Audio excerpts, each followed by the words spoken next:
for BMF, you play Pastor Coleman. Have you ever been to a church like Pastor Coleman's? That seems to be the running question.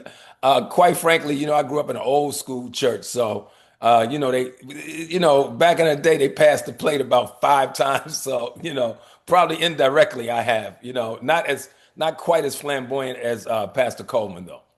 What was it like shooting, well, several scenes, but even when like they are sweeping up the money with brooms and dustpans, like what was it like to see this all?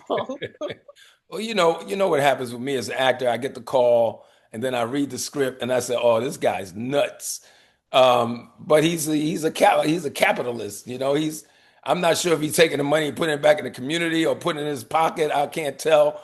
But we have pastors out there like that, and he's throwing the money around the church. He's selling his books in the lobby. He has an ATM machine in the lobby, and I said to myself, I can't wait to see it because the preaching part was exhausting because I can preach. I'm trained in voice and stuff like that, and I warmed up. But this guy was so over the top, and they gave me room to kind of just have fun with him.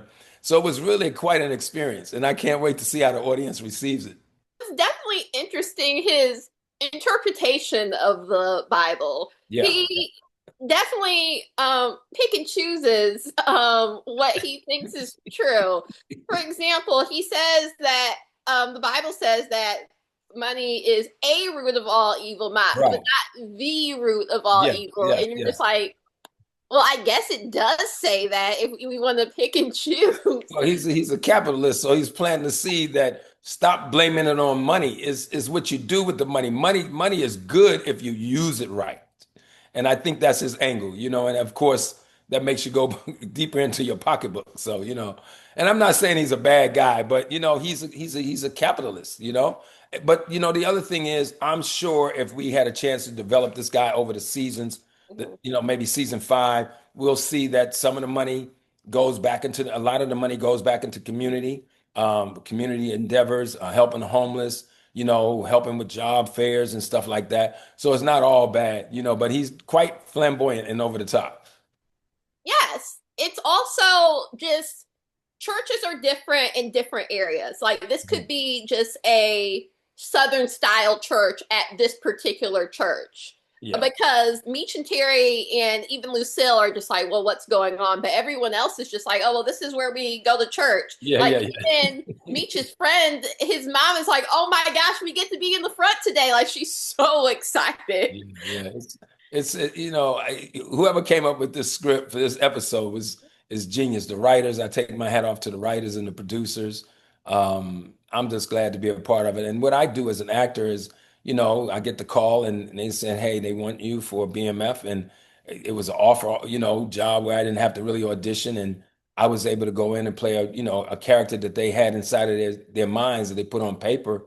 And when I read it, it was real simple because I'm trained as an actor. So the hardest part for me was really just the level of preaching that I was doing. I was a little out of shape. So it turned out really good.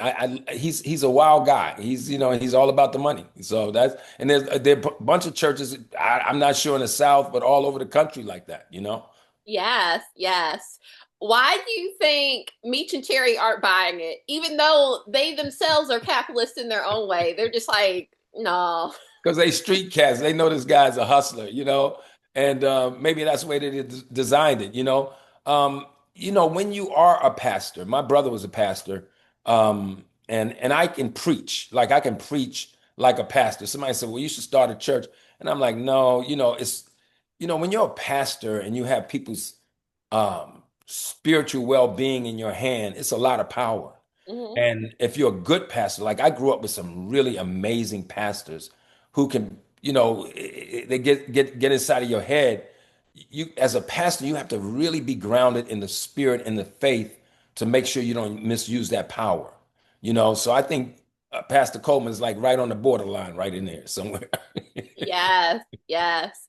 His conversation with Lucille, I think it's funny that first he's like, oh, you're a church mouse. And then she's like, no, I'm a pastor. He's like, oh, I definitely saw that. Like, Yeah, he he's an old definitely, school hustler. I think maybe that's what. So I play so many gangsters. They like, let's go get Cliff Powell. He played Cuddy you know, Pastor Coleman is a cut between Cuddy and Clifton Powell and Dr. King somewhere in there, you know. So, so you know, so I mean, you know, and that's in the head of the producers and the writers who come up with characters like this. And you know, my job is to really bring it to life, and I hope I you know did a good job. It felt wonderful.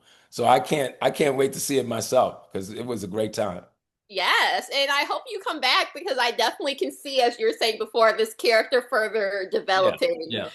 So It would yes, it would be a great angle to see, you know, maybe season 5 and 6 that he really is involved in the community, but he's just it takes a lot of money to run a mega church and he maybe has bigger plans for the church, you know. And as long as he's not misusing funds and things like that, which I don't think this guy would go in is going in that direction, it'd be interesting to see what unfolds.